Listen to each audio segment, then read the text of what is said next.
Hi guys, Coach here with Formiga. He's a legend in the sport, living legend of Jiu-Jitsu, and we're here at the Shut the F Up podcast.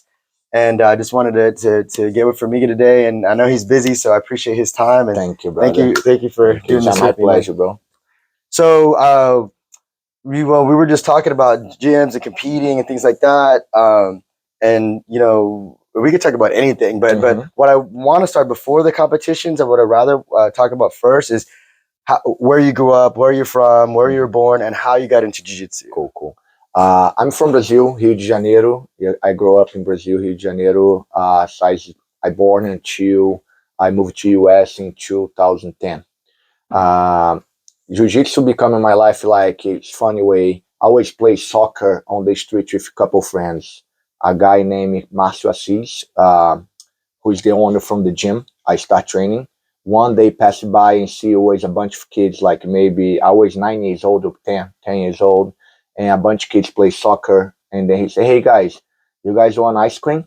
Come and help me to paint my gym, and I'm gonna pay ice cream for you guys. And also we have a match. You guys can fight on the match." I never know what match mean, I always played judo a little bit, but always a young kid, I played judo from 3 to 5 years old. And then me and two other friends decided to help the guy. And we went to his place, we start to painting the wall, helping him to painting. And after he said, "Let me teach you guys sweep." And he teach me, he's a blue belt in jiu-jitsu, that guy. And he teaches us a sweep and like, we're super cool. I said, "Man, that's cool, look like a ninja stuff." And then that was in 93. And how old were you there? I was 10 years old, Okay. 1993. And then was right after the first UFC. And then I saw Gracie do that. Crazy, destroy all the guys on that GP they have in the UFC, He beat that sumo guy, out the karate guy, everybody. And then I was really impressed about jiu-jitsu. And that was my first experience was with that guy, Márcio Assis, opened the academy to help him to painting. He doesn't have the money to pay somebody to painting. And then it was super cool. And that was my first experience. Couple months later when he opened the academy, luckily it was a De La Riva affiliation, Okay. And then my coach, I started with two guys, Alexei Cruz and André Almeida, Dedeco. Dedeco is a blue belt helping Alexei, who is a purple belt, almost brown belt. He got his brown belt maybe 3 or 4 months after I joined the gym. And then I started with them. That was my first, okay, that's jiu-jitsu, Luckily, I have those high-level guys right on the corner of my house. And then I start with a good lineage, just by luck. So after you paint, did you go tell your parents, like, "Hey, I want to join this gym," or how did you get into the gym? It was funny because that point in jiu-jitsu was a really bad reviews in Brazil. It was the time, I don't know if you guys hear that term, say pitch boys. Pitch boys was the way jiu-jitsu create, the family Gracie create to advertise in jiu-jitsu.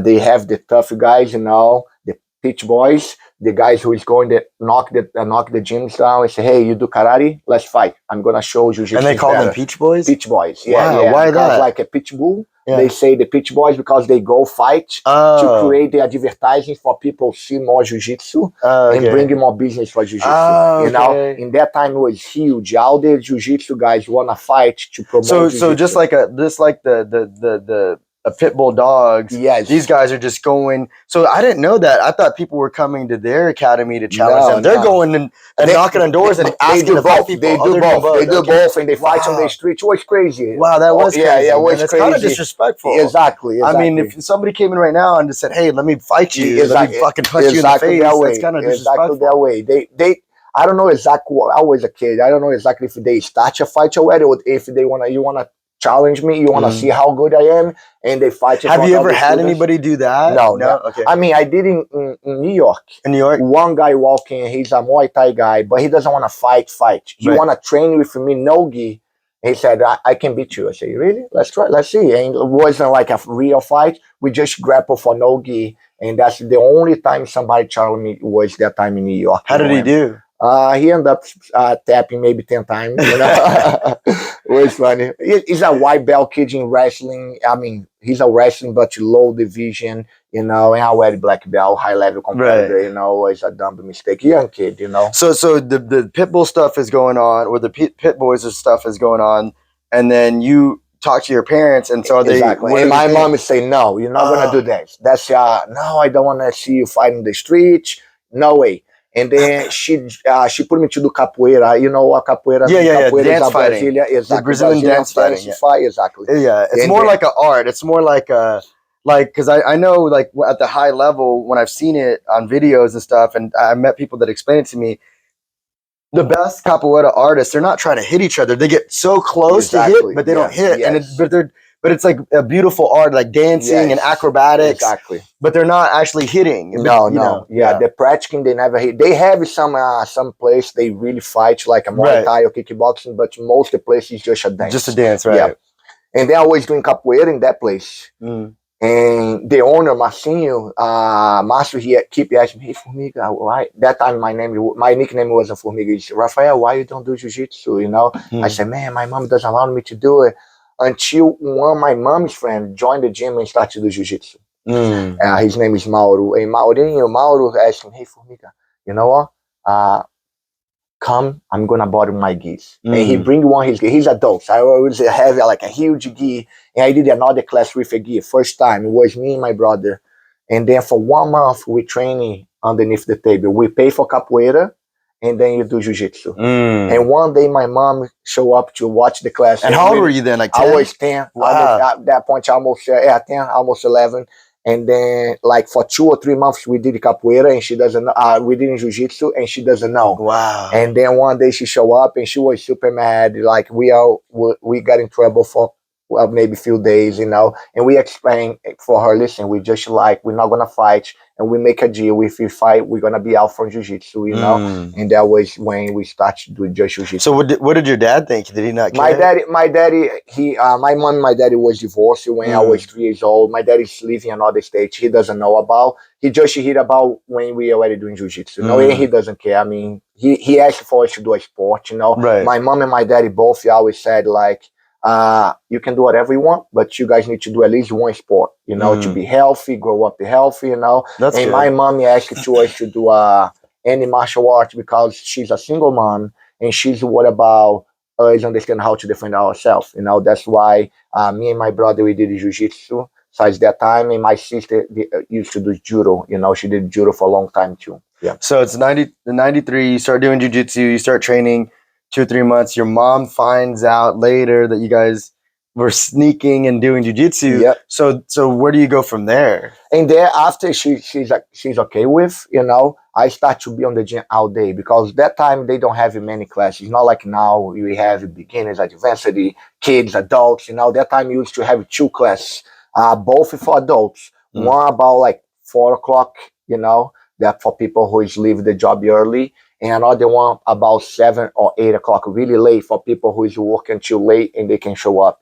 I used to do both classes and hang out on the gym between both classes, just stay there all day, have enough to do. Younger kids, you go to the school in the morning, after school, go home, eat something, waiting for jiu-jitsu, go to the class, stay out there all day, and go back home. What for my mom was amazing. She always a single mom, got to work all day. And after we joined the gym, it was really good for her because she not worried about what we're doing at home. She knows we are at the gym with somebody who is really care about us. Both my coach was like a father for me, you know. For me and for my brother, they are like everything we grow up to seeing become from those 2 guys. So how old was so you were 10, how old was your brother? My brother is 1 year older than me. Oh, okay, so he's 11. Okay. Yeah, 11. Yeah. Okay, and then your sister was training too? My sister never trained jiu-jitsu. Oh, she never trained. She used to do judo. Judo, okay. So then you guys are training, and then where did it go from there? After that, I start to really enjoy, right? Like that was like, man, I really like that. And it's funny because like I never thought I'd become a professional. I just doing like I want to competing, and then I start to compete.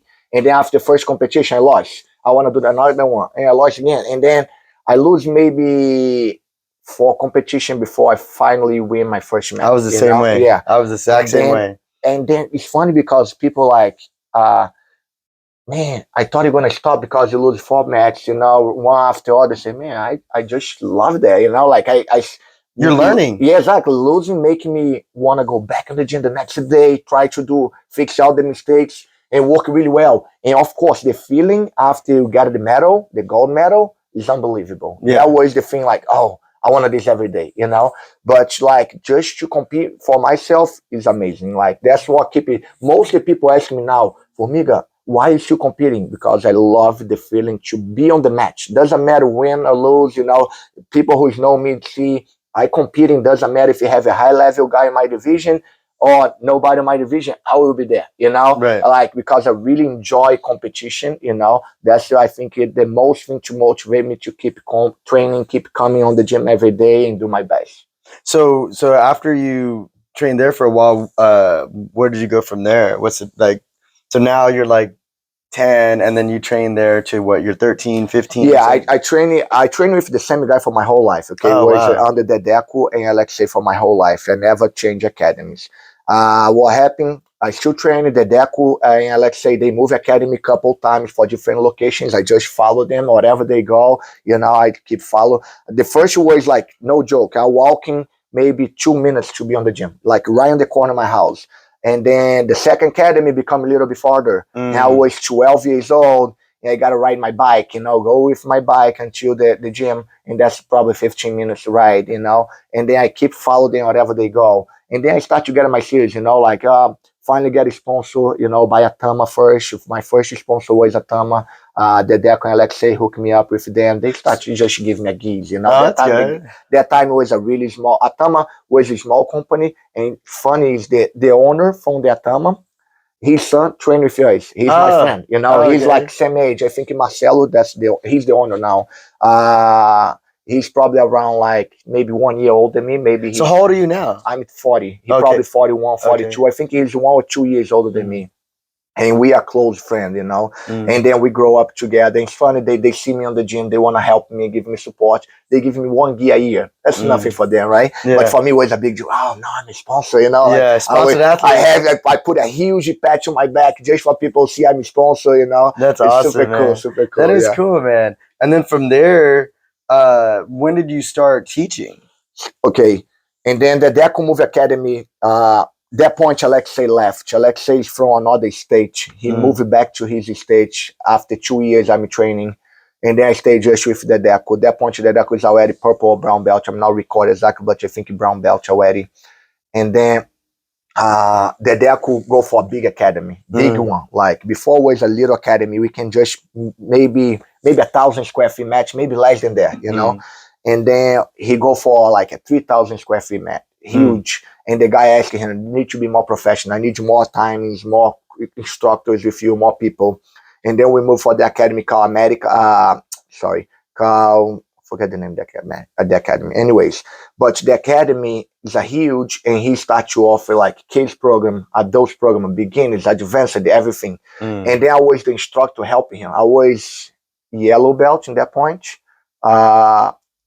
12 or 13 years old, I was yellow or green belt, and then I start to help him when I was 13. I was the instructor for the kids. That's cool, man. So you became a kids class instructor, man. Yes. And then the Deco always like, he put in my standards so high, like if he need to travel for some reason, I used to hold the class for the adults with like brown belts teaching on the class, but he chose me to teach the class. That's cool. Because he really built me to teach exactly the way he used to teach, you know. Like he showed me the technique. He like, let's say he gonna travel Friday, he called me on Wednesday, he showed me every single thing he wanted me to show, every single thing.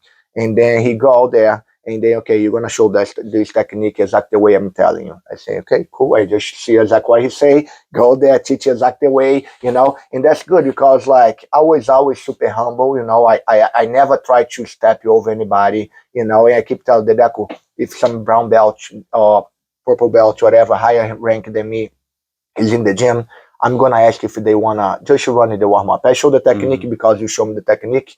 And he say, okay, that's fine. And I always super respectful, go for the higher belt. Hey, coach, do you want to like start the warm up? The Deco show me the technique. They, no, you're doing good. Just do the warm up, you know. And that's super cool. And I have amazing relation with all the higher belts above me on the gym. Everybody like me because I show a lot of respectful, never try to step on anybody's toes, you know. I know always my place is like I'm just a yellow belt or green belt, you know? Right. Like you guys above me. I'm here just to help. Whatever you guys need, I'm gonna be here. And I always keep that really clear, never try to take anybody's place. That work really well. That's good, man. So you started coaching and then you started competing. When did it start turning into like soul fighters and stuff like that? Yeah, there are soul fighters coming really late. Like the Dedeco teaching, at that point we are a De La Riva affiliation. My coach academy used to call Bashway, that's the name of the academy, but we are on the De La Riva. And then the Dedeco, my coach, he decided to move to US in 2004 or 5. And that point, we start to train. My coach too start to train with Murilo Bustamante on Brazilian top team. You know, and then I used to go with him to training. You know, cross training from his academy to Brazilian top team. When the Deco left, he told us to like, listen, you guys gonna now training on the Murilo Bustamante. You know, he's coaching. Just join his academy, train with him, and teach the class after. You know, and that's what we did. We used to go in the lunch class. Where is all the pro training, just go there for training, you know, and there at night we teach in the class. That point in from 2005 to 2006 and 7, I used to train just on the Brazilian top team. And then 2007 was when... And what belt were you, do you think? Black belt already. So when did you get your black belt? 2002. 2002. So were you, how old were you? 20? I was 19. 19. Wow. Yeah, 19. And then like in 2007, Brazilian top team has a big boom. They become the biggest MMA academy because of Minotauro, Zé Mário, the Nogueira brothers, all those guys, exactly. Yeah. And then they start to change ideas. Like before they are priority like in BJJ, and they have MMA academy as well. As they start to make crazy money on Pride, you know, all those competitions, and then they decide to be priority on MMA. And they canceled the Jiu-Jitsu class at noon. That was the only class I could make because like I'm teaching mornings and night, and then they open a pro training in the morning, what I could make because I was working, and at night too, but it was not that good level because of normal people training at night, you know, not pro people. And then it started to not make sense anymore for me to, you know, expend 1 hour driving to go there, training, 1 hour drive back, you know, for not having good training. In that point, me and Tanquinho and Tatu and Tank, we used to train together because we live in the same neighborhood. And then we try to create a team. We decide to create a kind of pro training together. And after a couple months training together, we decide why we don't create a team between us, you know, that way we can represent ourselves. And that's when we start to decide to do the Soul Fighters. That's the time. That's cool, yeah, it was cool. So you guys started doing Soul Fighters, and it started in Brazil. Are you still living in yes. Rio? Yeah, Rio de Janeiro. That was from 2007 to 2010.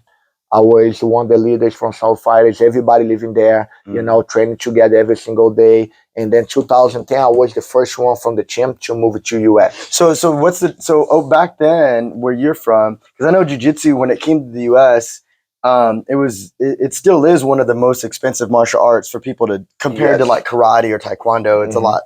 Jiu-Jitsu is way more expensive, especially to boxing and wrestling. It's like crazy expensive. Yeah. So was that the same way back same where way, it was super expensive? Same way, yeah. Like used to have the no-gi now in the back in Brazil, they call Luta Livre. That's the same thing like no-gi, but you just change the name. And they have the Luta Livre for people who doesn't have money. For people, the monthly payment is way cheaper. Let's say in the time, if I'm not wrong, I used to pay 100 reais for training Jiu-Jitsu. If you train Luta Livre, it's about like 30 reais, you know, like less than half. What is that? Reais? Reais is the name of the money in Brazil. What do you reais? Reais, yeah, that's how we call, yeah.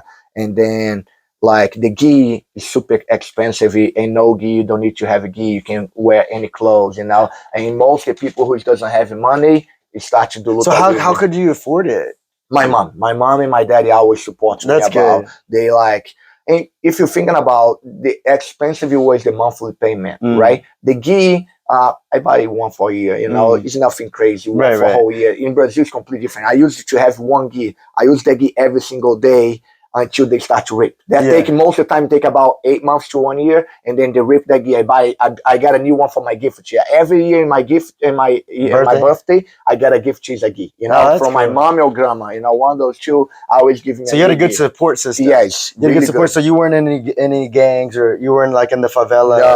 That's good, man. Yeah, that's a I always blessing. like. Thank you, God. I have a good life in there. My parents always support me and give me a okay life. Like I never have a problem, struggle with money. Always okay with that. Not rich, but a okay level. Right. Yeah, So yeah. you can train and Yeah, exactly. have to think about other stuff. You can just focus on training. Yes. And then you guys start the Soul Fighters. And so when you guys started Soul Fighters back then, was all the original founders, were all you guys black belts? Oh yes. Yeah. We are black belts. Yes. Oh, yes, wow. Yes. That was cool because first was 4 kids, right? Was me, Tattoo, Tanquinho, and Tank. Okay. We are from Brazilian Top Team at that point, and they are from Kyoto BJJ. Okay. And then we're thinking about to open academy, but we kind of, man, we just 20 years old. What are we doing? We don't know what we're doing, you know? Yeah. And like 21, 22. And then we have Álvaro Mansur. You ever hear about Álvaro Mansur? Álvaro Mansur is a coral belt now. He's way older than us, super nice. And when Álvaro decided to join us, was okay, let's open academy now. Now we have somebody who is like older than us with a big name to help us to grow. And then when Alva decided to join was the day, okay, now we're going to open the Soul Fighters. And then we start from there. Was 5 owners, okay. The idea starts with 4. And soon Alva join was like, okay, now we. So y'all found a facility? And yes. I mean, no, we already teaching. Everybody already has academy. We just change the name. Let's say now I decide to change the name from my academy. That was what happened. You know, I have my academy with Tattoo. Tanquinho has his academy with Tank, and Alvaro has his academy. Oh, so you guys already had your own gym. Everybody so how was it starting your own gym? Were you nervous opening your own gym with Tattoo? No. What happened, like in the back in Brazil, we don't do like here in US. To open academy, most of the people go for lifting academy, like LA Fitness, whatever, 24 hours fitness, something like that. And then you offer, listen, I'm a jiu-jitsu coach. Do you have a room where I can put my mats and start teaching? Okay. That's the way. And then we work in percentage. I don't need to put money in front. I bought the match. That's it, you know. Like Tattoo's mom, she helped us she bought the match, and we pay her monthly, you know. To pay her back. It's like to pay That's back. nice, man. And yeah, and then we just bought the match, and we find one academy who is the one allowing us to put the mats in there every night. And then that's the way we start. Okay. And then when my coach moved away, he gave his academy to us. And then that's when we become like a small fish in a like big tank. Because it was like, first was me and Tattoo with maybe 20 students. And then when my coach left, we go from 20 to 200 students because we just take out his students and start to teach his academy, you know, and then we become. Why did he retire? He didn't. He just moved to US. Oh, he just moved to the United States. US. Like, yeah, okay. Yeah, that was 2005 when he moved to here. Yeah. Oh, wow. So then you guys now you have a full camp of people. I was too young. When he moved to here, I was 22, maybe 21, 22 years old. And like, in that age, I was like doing college, you know, I was still studying. I don't need a full-time job. And the money I used to have 30 students, it was enough to pay my bills, you know. I just need to pay my cell phone. I still live with my parents, you know. And I didn't spend a lot of money. I have a motorcycle, no gas, you know, no insurance. It's so easy, you know. And then when we take over the Dedeco Academy, that was, okay, now we have a full-time job teaching jiu-jitsu, what we dream about, you know. And that make our life really easy, you know. We make good money as 20 years old, you know. We could take care about ourselves and thinking about what we're doing next, you know. That was cool. So you guys always like started in business. What kept you to have that business mind and stay focused with competing and teaching and not getting into the wrong things and stuff like that? Stay focused. I think the competition was the key. Don't go for the wrong thing. Like thinking about, I was 19, 18 years old in the college, a lot of parties, you know, like everybody want to do it. But in the back of the day, I already competing a lot, you know. And I knew if I Friday night go hang out with my friends and drink, I knew I'm gonna do really bad on Saturday in my competition.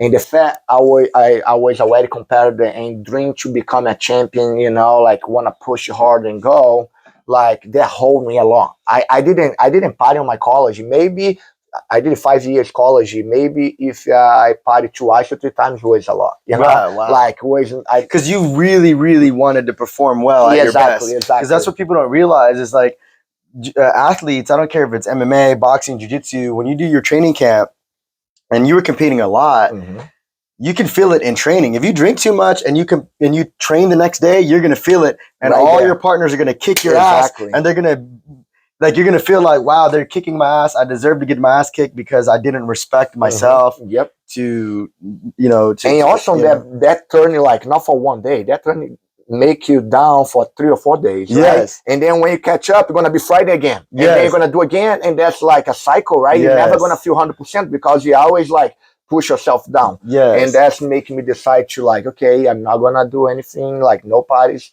My focus is be a competitor. And be honest, be a teacher was the tools to keep me on the match and make money to survive and pay my trips. That's why I'm saying, like, everything on my jiu-jitsu life come around competition, right? Why you teach? Because I want to make money to be able to travel. And then how you make money? Teaching jiu-jitsu, you know, like everything was around competition, you know? And then like I start like, okay, I really enjoy teaching. And then I start, okay, that's a cool job. I do what I like. And then I'm able to competing, you know, and that's why we start to teaching, and still training. In that time, we have no choice, like no sponsor doesn't pay the much money they pay now, you know. Like if you sponsor by any brand, you're gonna get a gi, t-shirt, you not get any money, you know. Yeah. The only way you make money, you gotta competing.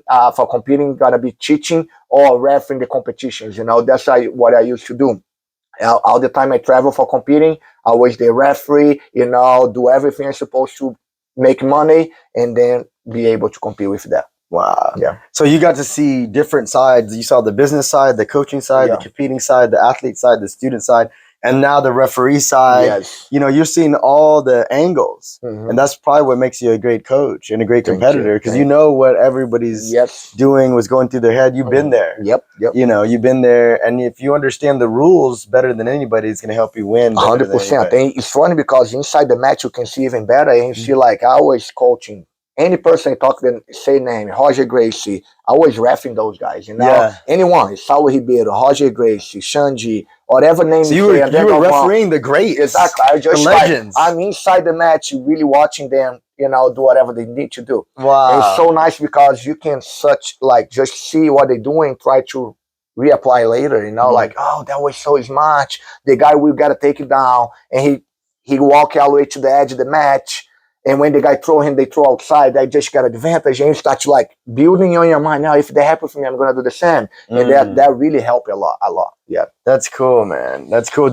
And so were you nervous about reffing those big guys? Oh, yeah. Names? I mean, in the beginning, yeah. First year, maybe second year, yes. But later, no. Because it's normal. Like one thing I tell, if you're a referee, people are not going to like you. Yes. Because like 100%. The person who is lose, they're gonna think that's your fault, not his fault. You know, it's kind of like being a police officer. If you're a police officer or a referee, whoever you side with, the other side is gonna be mad. Exactly. You know? It doesn't matter if you do your best job or not. You know. But like in the back of the day, people was like a little bit more respectful. Now they really respectful about referees. You know, call names. Same thing with judges. Exactly. Judges, man. If they give the other guy the split decision or whatever, they're like, oh, screw that judge. You know, you know. And like that's one of the reasons I don't ref anymore, because I don't want to create any problem with the jiu-jitsu community anymore. You know, It might, I can see where that can run into problems and issues and stuff. But I mean, it is, you know, that's the sport that we're in. Sometimes some of the guys you compete against are the referees at the next tournament. You know. And the thing's too good is like the fact I was competitor, those guys feel comfortable to me ref their match. You know, because they know I'm a young guy, high-level competitor. If I'm a good competitor, they understand, assuming like, okay, Formiga is a good ref too, because he understands the rules, you know. And also, I try to never take it personal, you know. If the guy outside call me names, I don't care. I'm trying to like don't hear what they say and focus on the match. My job is done. And after I finish my job, if I need to report the guy or anything, I will do it. But during the match, my goal is make the right decision. You know, not pick for my friend, not pick to the other guy. whatever is win, in my opinion. That's what I always try to keep. And Alvaro Mansur was the red ref in that point, and he was really like, guys, don't take it personal. Like, remember, you here, you don't know anybody. You're here to referee. Whatever win, that's the person should win. You know, don't take sides. Don't like, and that's he used to do a really good job and pay attention to see if the ref doing there. You know, and that's cool. I like that way. So, and how did you balance coaching and competing? You know, because for those of us that try to do both, it's so hard to do, man. Especially for me, like I've always had. It's really hard to be a coach and a competitor at once. What I make a do with my students in the past, right? Now I don't do anymore because I'm not that level anymore. But when I used to compete in that high level, if I'm competing any big competition, the big competition was Brazilian Nationals, State, Rio State, the Helio Open, right? And then World and Pans-Ams. The day I compete, I'm competing. You know, I'm a competitor. I don't coach anybody, okay? And everybody understand. You know, in that time it was easy because was just the head guys a black belt. We don't have many black belts with us. And most of the time the black belts compete on the black belt days. You know, we don't have the other guys. And okay. But the point now we have so many black belts, right? And the day I compete, I have 20 guys competing with me. Okay. And I try to tell them, listen, if I'm available, I will be their coach. But if I'm in the warm-up area, nothing I can do. And the fact I'm open and tell the truth for them, I think everybody understands. Nobody get mad. You know, I try to explain why, you know, it's important for my business is to competing, you know, that way bringing more people know it's better, you know, and I think they understand. So you've been involved in this sport like 30 years, 30 man. years, 30 years. That's amazing, that's man. Crazy, right? 30 years. So you've seen it all. You've been through it all. And, you know, like, you're talking about like non-attachment, not taking things personally, but when you're owning a business, man, you can't make everybody happy. Yes. And so we've talked about that before. And sometimes even myself, sometimes we get burnt out because somebody feels offended because of this. Somebody feels some type of way because of that, and things like that. And then you have people, in a way, you're even training your competition. Yes. You're training your competition because you're teaching them everything you know. But at the end of the day, they can leave. There's no loyalty. There's no respect. Yeah. So how do you learn to navigate that and not lose your mind, not go crazy, not get depressed, not just shut down, not just go do something else? Yeah. How do you do that? I think it's a daily process because I will be honest, I get mad. I will be sad. You know, most of the time I'm get sad because like you said, because you love these people. You do everything you can to make that guy in that level. And when they get in the level you're looking forward, they decide to leave for whatever reason. Open a new academy, find a better coach, or whatever decision they take. You know, and then that's hurt you more than anything. Hurt you the heart, not anything else, right? And then, but what I try to do now as I'm older, I start to learn with life, right? I try to not make it personal when they take those decisions, you know. And when I start to make that way, that hurts a little less because I'm an expat. That can come anytime, you know. I know that kid one day can leave, and that have that prepare my mind, make it hurt less. It still hurt, but you make it hurt a little less than before, you know. Yeah. That's the way. Nothing you can do. Right? We can try to do your best. I can guarantee if you ask Rickson Gracie won the best ever. Like Rickson, you have people left your gym and talk like just because they think the other guy is better. I can guarantee he will say, "Oh yes. yeah," you know, like nothing we can do. You know. Wow. So you just go in that mindset. It's gonna happen. Yes, it can happen. It probably will happen, and you just can't take it personal. Exactly. And you just gotta just keep going and try don't thinking about. Let's say you leave. I'm not gonna keep follow you like every day. Oh, what Danny's doing on his Instagram. Like I'm not gonna do that because that's what make it hurt even more. You know? Like man, you left. Okay, go. All right.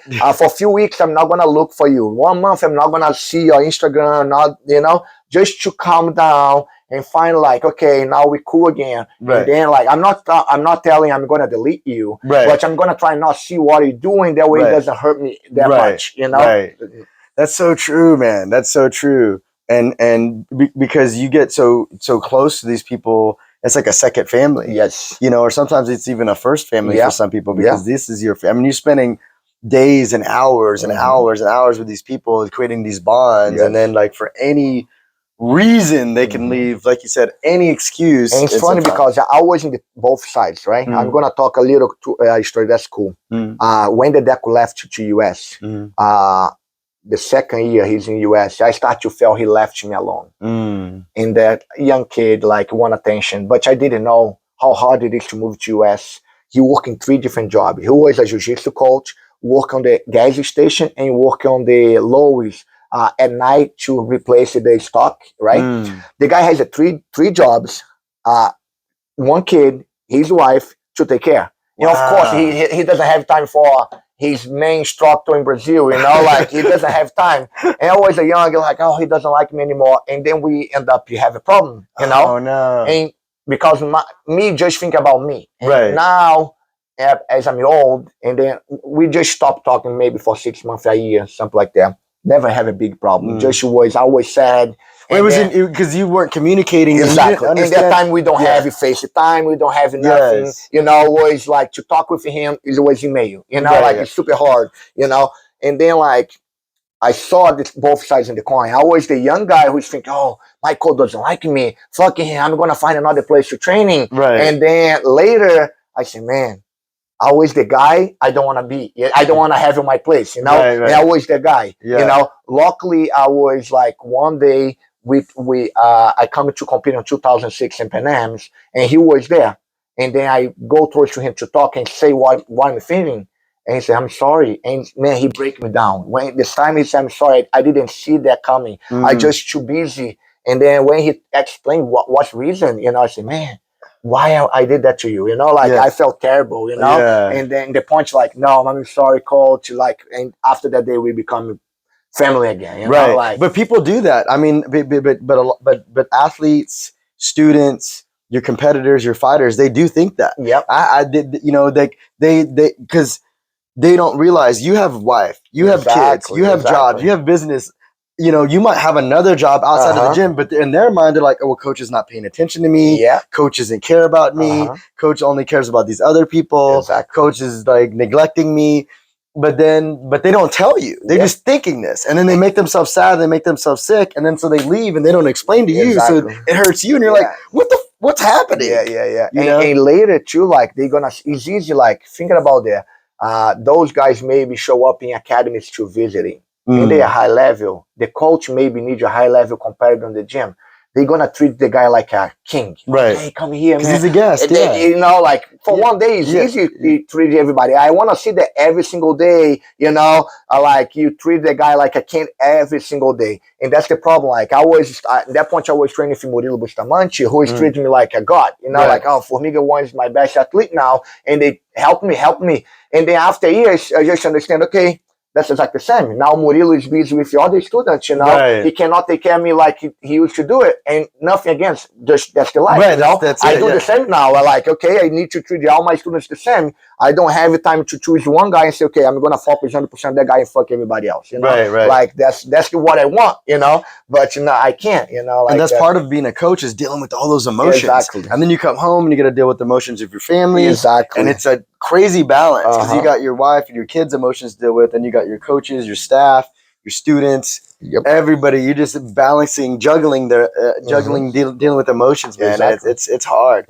But I respect you and a lot of people in the community. You're a living legend in the sport. What degree are you now? About 5th degree. 5th degree in jiu-jitsu. And so, like, I mean, that's a huge accomplishment. And for you to be able to be 30 years and not get burnt out and not quit and not just say, you know what, I'm just going to focus on me and my family, screw everybody else. I mean, that's a testament. And people like you is what helps inspire me to keep me going, because sometimes I want to throw in the towel and say, fuck it, I'm going to sell all my gyms and get the fuck out of here and just move to another country or whatever, you know. But I see you, and now my gyms, my jiu-jitsu gyms, we're a Doba 5 affiliate. We're excited for that. I'm glad to have you. Yeah, man, it's awesome, man. And so it's been a blessing. It's, you know, I've learned a lot from you. Thank you. But yeah, I mean, but to see like what some, you know, coach, like my coaches have gone through in the past, and it's just heartbreaking, man. Just to see like the backstabbing and the people stealing members and running members off. I have that a lot in my life. Okay, don't think I'm that because he's a competitor. Man, a lot. I'm talking a lot. I so many students left my place and broke me. Like the last one was in Connecticut. I have 2 my best friend who is changed the academies affiliation. They are my friend and still my friend now. And they come sit down to me and say, JT told he's opened the academy maybe 40 minutes away from my academy, you know, and they live close to his place, they mine. And they are my best competitors in that gym. And they sit down with me, they call me to lunch. And they say, hey, coach, you know what? JT opened the academy close to us now, and we think it's going to be better to us to training there. And like, they breaking your heart. Well, in the same point, I always respect the guys because they didn't just leave. They come to me. We have a meeting. They explain why they moving, you know, and they already knew I'm about to move to Texas, you know, was on that time, you know, like, and though that was the last time I had a heartbroken was for those two guys. They's two crazy close friends. I went to Connecticut 7 months ago, and I teach a seminar in his academy. One day, end up open academy, and I just teach a seminar in his academy. But that was the last time I have a heartbroken because the student left. One of the things that my coach Cena, and you know Cena, told me, because I told him, I said, Professor, you know, I'm thinking about opening a gym, but I want your blessing, and I also want your guidance and mentorship on how to navigate, because I don't know what the hell I'm doing. Yeah. You know, I opened in 2012, as in August of 2012 as a purple belt, as a 2-stripe purple belt. Yeah. And so I was like, you know, and he told me, you know, and then when people, you know, when you start, you know, gaining students and losing students and things like that, he said, listen, the thing I can tell you is try not to take it personal. It's still going to hurt, like what you're saying, and expect it to happen. But he said, also focus on the ones that stay. Exactly. Because there's going to be a lot of guys that stay. Maybe some of the best top competitors leave, and then these guys that stayed, maybe they're not the best competitors, but you got to love their loyalty. You got to respect them. Exactly. And they're still there, man. Yeah. They're still there. He said, even if it's one guy left, he's still there, or 10 guys or whatever it is. You know, and so that helped put things in perspective. Whenever, like, you know, the other members, you know, students are like, hey, coach, so-and-so left. It's like, yeah, well, I'm not worried about them anymore. They're a new coach, and they're going to worry about them. I'm going to worry about you guys that are still here. You're my priority. You're my concern. 100%. And so that kind of helps too, but it still stings, man. It's like getting your heart ripped out. You know, it's like getting breaking up a girlfriend, breaking up with you. It feels like it sucks, man. It sucks. I agree with you. Because you love these people, you know, and so, but it's good to see, like, you can still survive and still thrive and still.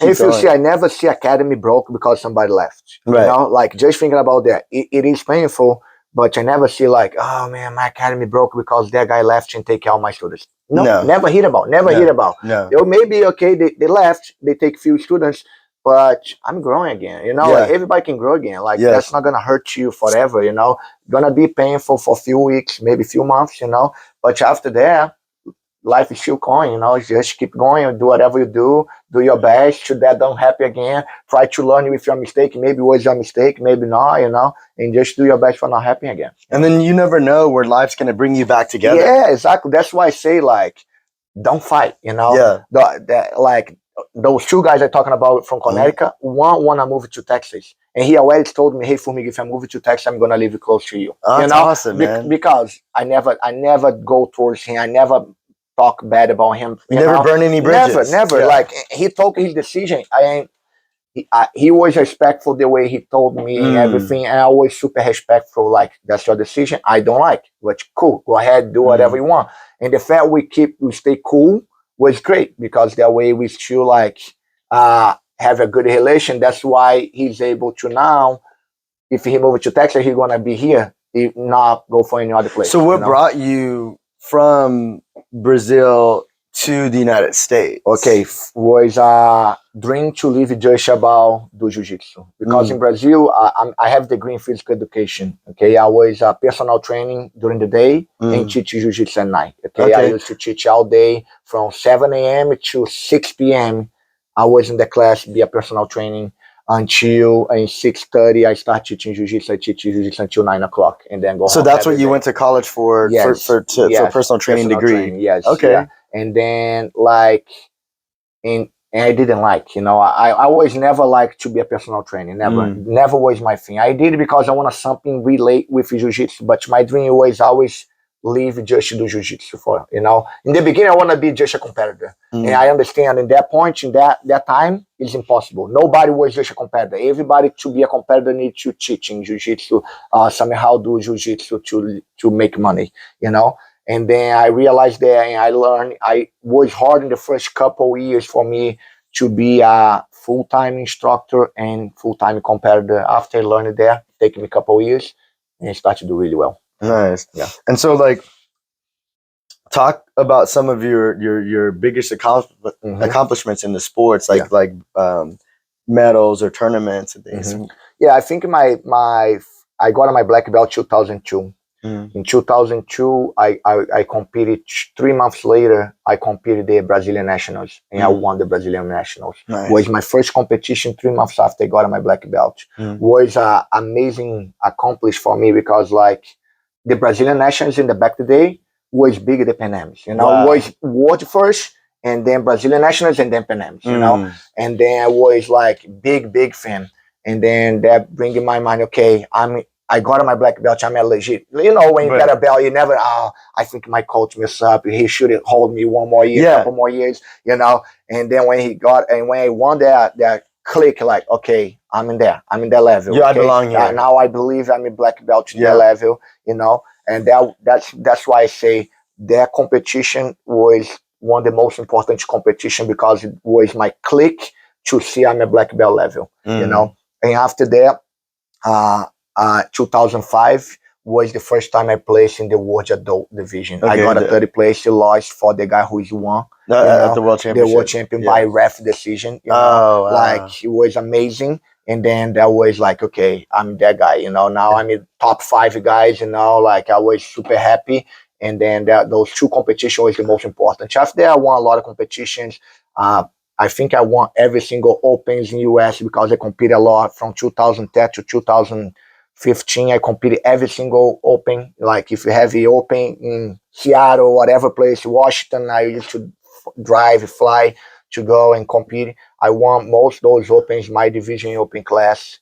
And then my biggest accomplishment coming like as a master division, I won the World Master 9 times. 9 times, man. 9-time World Masters champ, man. That's impressive. 11 times Pans-Ams Master Division as well. You know, nice. Yeah, my biggest accomplishment coming as a Master Division. Yes. That's awesome. Because and were you focused more on coaching during the early 2000s, and then you started focusing more on competition later, or were you focusing on competition? It's funny because like when I moved to US was 2010. I was 27 years old, if I'm not wrong, 27.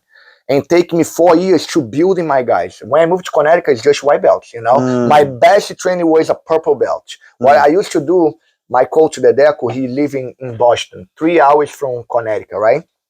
Every single Friday for 4 years or 3 years, I used to drive to his academy to train with him and his guys because he was there longer. He has a better quality guys, purple belts, brown belts. We have Peter Robert, the guy who is on an orange, you know, G. He live in Maine. He drive 3 hours towards to the Dedeco to meet on the Dedeco Academy, and we train for an hour. We go have a lunch, and we drive back to teach Jiu-Jitsu again. Yeah, that every single Friday for 3 or 4 years, I used to do that. You know, that's how hard it is to me to have a high level training, you know?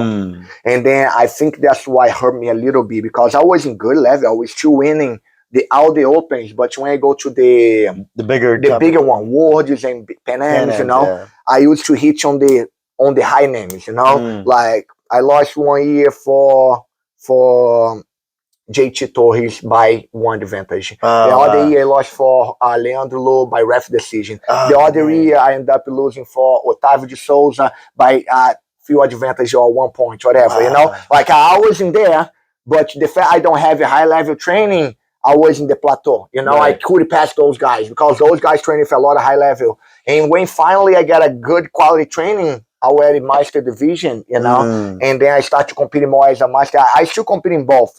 For maybe 3 years from 2013 when I became a Master Division. So when you came to the US, were you already married? I was already married. Okay, so you met I got married in 2009. 2009. And then you came to you and your wife. You didn't have any kids yet? No, we have kids here. So you met her in Brazil? Brazil.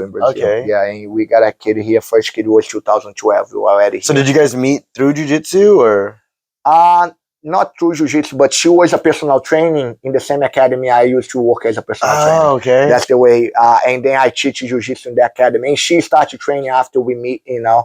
And then we start dating after she start training. She start training, and then a few months later we start to date. Yeah. Okay. Yeah. That's cool. And then so you guys moved, and then so she left her family and everything. Everything, to follow. She, be honest, she was the push. Because I have that dream, but I was scared to come. Nervous. I was nervous. Oh, I'm gonna quit everything. I building already to try that fucking dream. I didn't speak any word in English. Nothing. Right. And she said, "Let's do it. I'm going to." And that was the way. I remember when I moved to here, my salary was $800. That's it. That's my salary. I work crazy. $800 a week or a month? A month. That was my salary. $800. And then I used to teach private lesson. You know. Work help some guys in some, like, not in the construction, but let's say they do a construction, they need your help to clean. Right. I was the guy who's cleaning to make extra money, but it wasn't that long. Luckily, it wasn't that long for one reason. I have a guy, Márcio, his name. He's one black belt. Was one the guy who's say, okay, come to here, we're gonna help you. You know, he was in Connecticut for a couple of years, and he said, listen, I'm not leaving because in jiu-jitsu, because I decided to work more in the construction than jiu-jitsu. If you want to live in jiu-jitsu, don't start to do construction, because you're going to make okay money in the construction, but you're never going to have the feeling like, okay, time to give up construction and go for jiu-jitsu. He said, just do jiu-jitsu, man. That's awesome. That was the best advice I have, you know. It was hard for a couple months, for a year maybe. It was crazy hard, you know. Like, I have no money to buy a water. If I need to buy a water, and like I gas station, I need water. No, I don't have money. I need to waiting to get in the gym to drink water, because like no extra money at all. But after 1 year, things start to put in place. People start to know me more, and then I start to speak better English. I start to do more private lessons. Because with the US, I mean, you know, like you found the construction job, you're doing private lessons. So so there actually is more opportunity to make more money here than in Brazil? Way more. In Brazil, like, jiu-jitsu is not that expensive. And the fact most of the people doesn't have an academy, like you work on some academy, let's say you have 40 students, you know, and then the 40 students, they pay 100 reais, going to be 40,000, 4,000 reais, you know, you got to split 50-50 with the gym, and then you just make 2,000. In Brazil, 2,000 is nothing. Like, you know, like Mexico and those places, like, you have a lot of money, but the money doesn't worth any money, you know. That's Brazil, you know. Like $2,000 is like the same you need to make like maybe 15,000 reais, 10,000 reais to have the life you're gonna have here with $2,000. And now you're like, yeah, that's crazy. So the economy was pretty bad, and as far as like, and there's more opportunity here. Yeah, it's more opportunity. I mean, the economy is not that good like here in Brazil, but it wasn't that. Just jiu-jitsu doesn't give that much money in Brazil. So you have like the American dream. Exactly. You have the American dream, and the wife and the kids and the academy and the business and everything, and the house and all that. So you came here for the American dream, and you're living it now. Yes, you're actually doing it. I do. That's awesome, and that's inspiring to see that, because whenever, like, you know, I was, you know, I'm like 8th, 9th, maybe even 10th generation American. Yep. And so, like, you know, I get inspired by guys like you who come as immigrants, right? And you know, to see your hustle and your drive, man. There's no excuse for me. You know, you didn't even speak the language. Yeah, man. It was crazy. You didn't even speak the language. And the back doesn't have a smartphone. I used to drive my old car. I have a 93 car. That was 2005. I bought a Saturn 93. Ugly car I have in my life, but worked really well. And then in the way, I used to drive 1 hour to teach, right? In the way I want to say, let's say I want to say grip, and say my wife, okay, go on the dictionary and find how to say grip in English, because I didn't know. And she go in the dictionary, grip say this, and say, okay, now I want to know how to say knee, and she go, knees this, and then in the way, 1 hour the way, I'm picking the right words for her to go to find on the dictionary, and then I know the words and say, okay, hand, knee. I don't know how to say make a grip and go. Like, it was crazy, but I'm glad I have like a couple guys who is like really want to understand, and they pay attention whatever I say, and if they don't understand, I show the motion, show the move, and they was able to go. That's cool, man. Yeah. So then you guys moved from from Brazil to the US. Yeah. And then how did you, so you had your academy in Connecticut. Why did you leave Connecticut to come to Texas? The weather. I hate the weather in It's Connecticut. too cold? Too cold. Crazy cold. I could take every winter. I want to move back to Brazil. Wow. Yeah, because like here we have winter cold like Connecticut, okay? Right. Like for 1 month, maybe 2, Right. not longer than 2. In Connecticut, it's for 5, sometimes 6 months. Crazy. Like in the winter, we used to go to Brazil, we stay 1 month. I live in Connecticut for 7 years. In the last 2 years, I try to stay longer than a month, 45 days, almost 2 months, because I just couldn't take the winter. It's crazy. The snow and the ice. I get sick all the time, a lot of injuries, because when training that cold, you get more injuries, Like, I just gotta like, man, that's not for me. And when I get opportunity to move to Texas, I say, okay, that's what I'm doing. I'm moving tomorrow. So you moved to Texas, and then so you're basically starting over again. Yes. Basically, no, I really started You start over from scratch. Because I just give up everything I have. I used to have one academy. I sold the academy for my partner, and I moved to here. I bought a house, and I said, okay, I'm gonna buy a house, and I'm gonna open academy not farther than 15 minutes away, and I end up building that place. It was 5 minutes from my house, because in Connecticut I used to drive every single day, 3 hours a day for teaching. So where did you move to in Texas? Did you move to Dallas, or where'd you move to? I moved to here, to Highland Village. To Highland Village. Oh, wow. And the way I choose here was, I say, okay, let's find a good school for my kids. And here has a really good school, and of course with a house I can pay, I could affordable. And then we find a nice house, good school, and that's why we moved to Highland Village. That's cool. Yeah, that was cool. So then you move here, and then you guys, I guess, over time you guys shut down. Yeah, you got away from Soul Fighters. Yeah, I moved to here 2017. Okay, and then I worked for the Games Pro Athlete Facility for 2 years, just teaching there in Midlothian, okay, in the Elevate Academy. For 2 years, I teach in those 2 places, because I was looking what I'm doing for myself. And then we decided to open this academy here, taking me almost a year to find a location, building everything. And then we opened 2019. And then COVID came 3 months after. COVID came in 3 months after, and then when did you decide to do the I mean, I know you always wanted to have your own affiliation, but when did you decide to do the double five? That was 2019 as well. We opened because what happened, I have amazing relation with the Soul Fighters guys, but we start to have different ideas. Me and Tatu wanna go one way, Tanquinho and Álvaro want to go another way. The fact we have a really good relation, one point we sit down and say, listen guys, it's better we just split before we have a problem, right? Because you guys think one way, we think another way. And then after we have that conversation, what was the best thing we did, because we avoid a big problem, and then we're still crazy good friends, and now we just have 2 different affiliations. And not only are you so accomplished, but you've been building a lot of champions for years. Yes. Building, and so you have the formula. The formula. Yep. And so, I mean, that's a testament too. Is building these champions. And then that hurts too. We're going back, you build these champions, and they start from not knowing nothing, absolutely nothing. You teach them everything you know. You get them to become world champions, and then they're like, "Thanks for everything, coach. Bye," and they just fucking leave, man. Yeah. So, but I believe that's a cycle. I was in that cycle, right? I was the big shot, and I thought I was better than my coach, and I can do whatever I want. I don't need you anymore. And then later, after a couple years without him, I was still a big shot.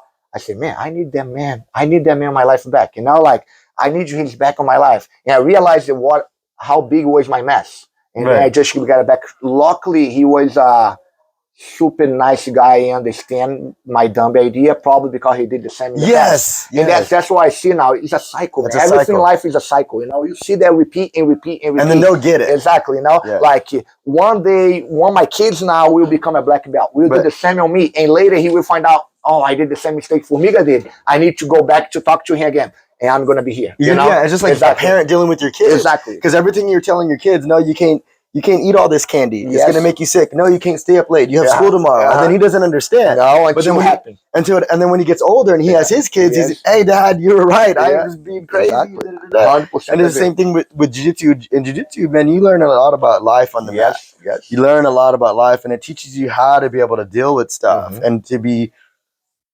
comfortable being uncomfortable. Yes. You know what I mean? And so and it humbles you. Yes, a lot. Man, it keeps you so humble, man. That's what I love about it. The exercise keeps you humble, and then just meeting people, becoming family. Yep. You know, and it's a blessing, man, and Yep. it's blessed you Yep. so much. Yeah, You it know, and is. now you bless other people, they bless other people, and it just keeps And that's it. going. And keep it going. And that's what people say. What you want to back from those guys? Nothing. Just respectful, loyal, and then pass for somebody exactly the way I Yes, each pass one to you. teach one. Exactly. They keep And passing it forward. going. Keep it Exactly. going. Don't forget. Try to do.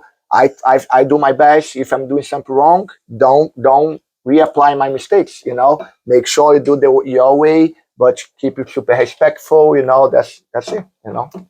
Some guys used to tell me like, "Hey, coach, I'm leaving the academy, this and that," and I say, "Listen, I hope you reconsider. I want you to stay. I love you. I want you to stay. And if you have to go, we're going to see each other at the tournaments. We're going to see each other at other things, and going to say hi, and maybe we'll cross train together. Maybe one day I might come work for you one day, or you come work for me, or you know." And I said the main thing is don't never stop training. Never. Don't stop. Yeah. Just keep training. Even if you go somewhere, stay doing it. What I don't want to see or what I don't like is when they just stop training completely and don't have anything to do with the sport anymore. Yes. But if they can continue, it's like I taught you, you know, up to this point. Now you're moving on, and it's like a baby bird leaving the nest.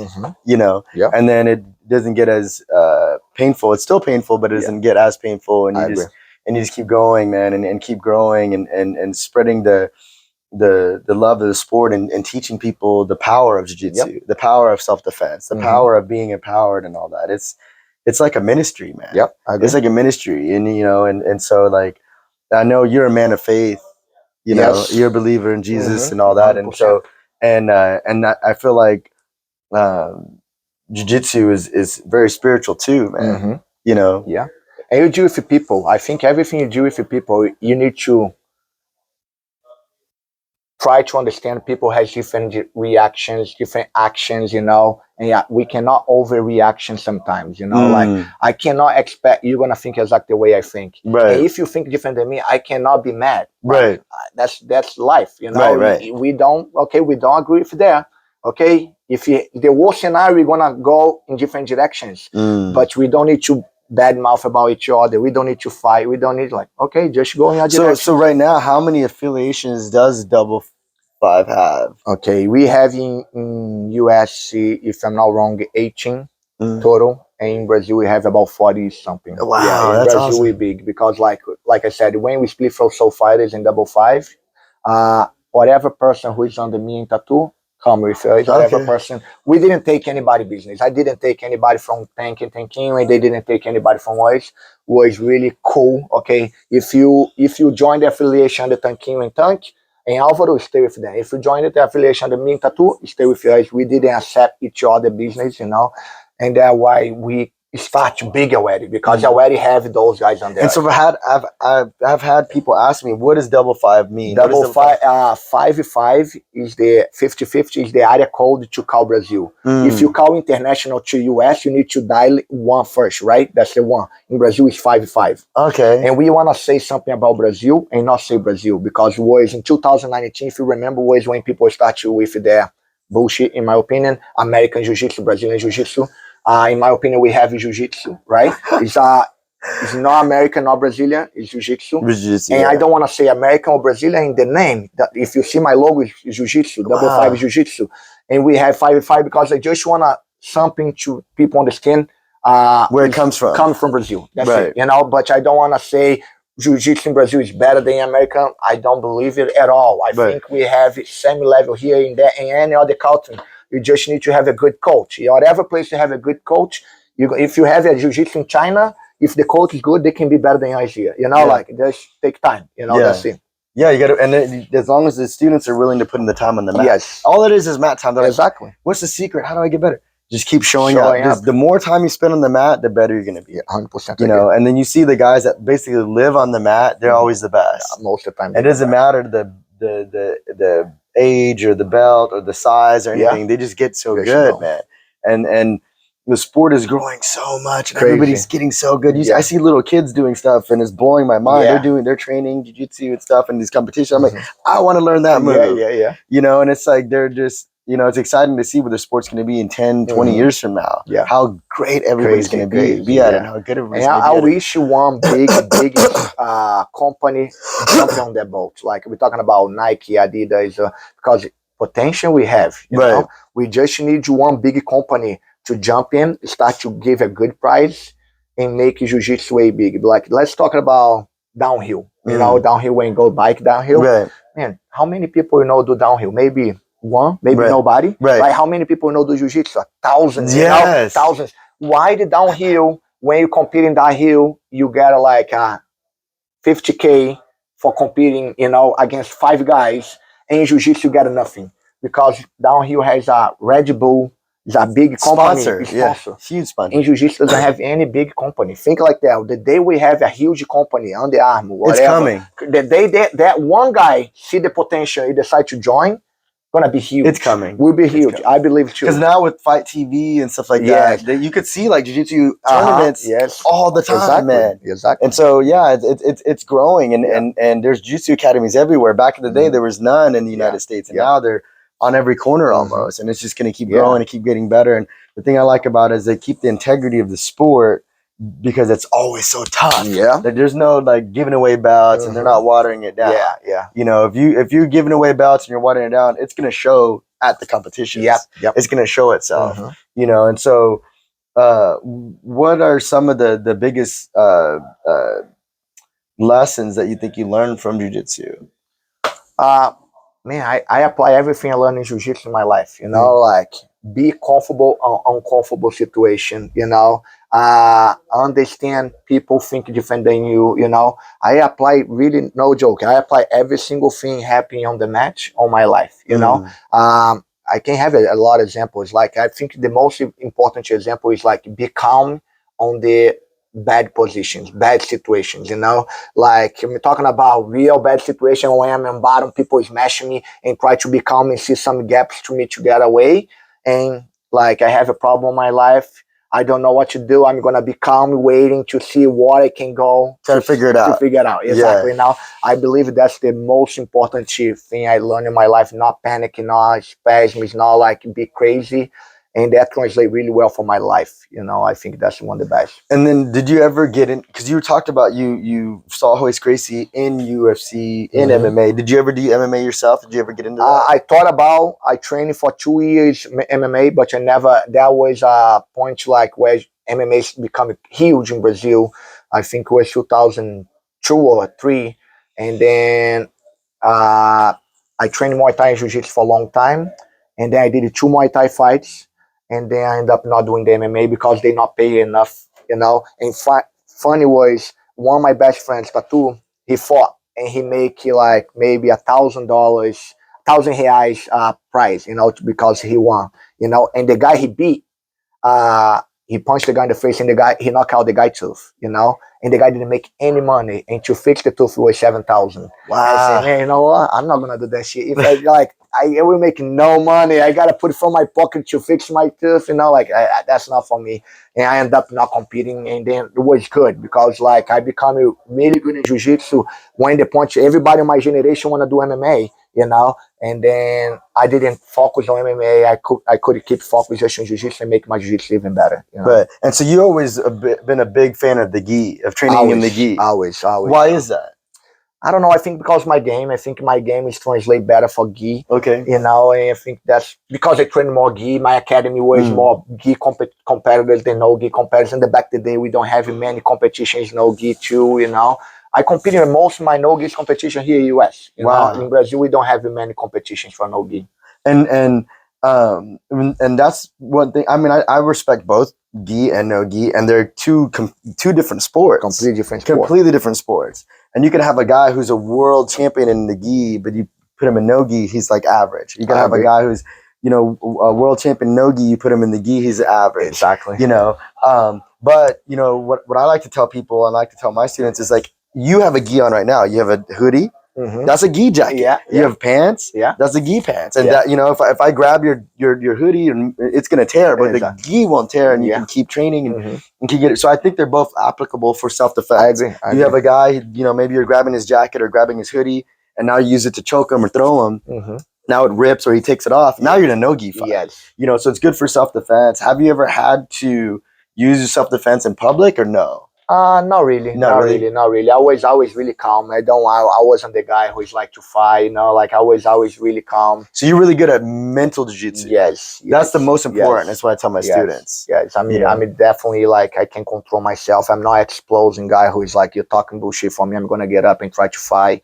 I'm not that type of person. Nothing against, but Right. just not, that's not my personality. Right. And then I think it's smarter. So Yeah. you get a lot further and you don't get in these stupid situations. And I try to tell people like if you have to use self-defense in a public situation, a lot of things went very, very wrong. Yes. That's like your last option, you know. And we never know what can happen, you know. Like I can fight against a guy who's never fought on his life, but if the guy punched me right in the right place, he's gonna knock me out, you know. And or they might have a knife or a gun, or they jump you or whatever. You know, no reason for that. So, but I, you know, especially with the kids, it's like, hey, use mental jiu-jitsu. You know, like use your brain, man. Use your words. Use mental and verbal.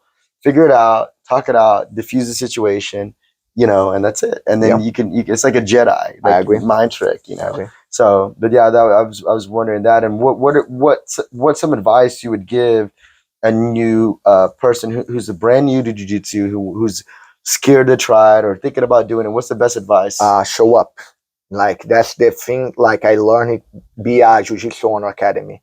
Most the people who show up in attendance for the first class, they stay. You know, I know it's intimidating. I know it's like kind of shy and scary, but everybody here is want to help you. Everybody, not just here in academy, want to help you, teach you, spread the technique and make more people join jiu-jitsu.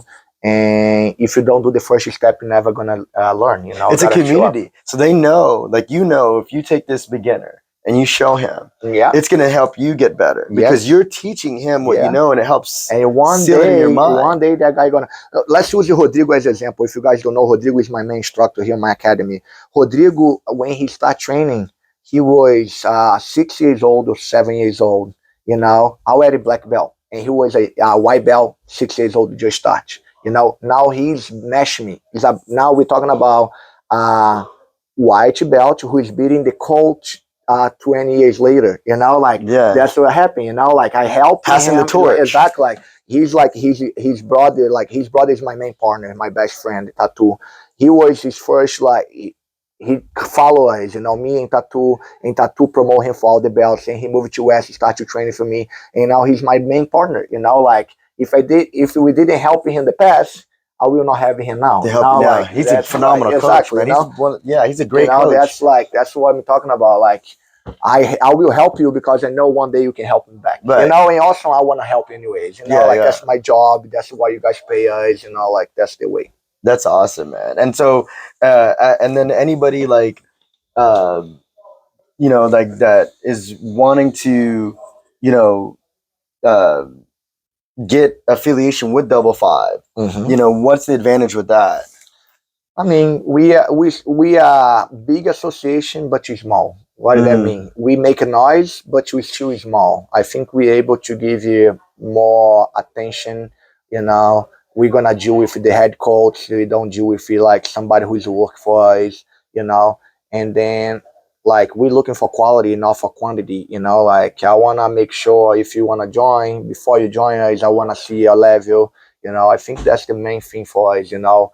Keep the level high, you know. That way we're gonna be able to have better competitors. Keep spread the jiu-jitsu in the right way. That's awesome, man. Well, I hear the guys getting ready out there, so we're gonna have to change. And I'm gonna get my gi on, and we're gonna train here in a little bit. And we'll talk more. We'll do more podcasts. Sounds great. That was a nice conversation. I just want to thank you, Professor. Thank you, brother. And thank you, my pleasure, bro. And thanks for everything, man. Thank you. All right, guys, come train. Double Five, Highland Village, with Professor Formiga here, 5th degree black belt.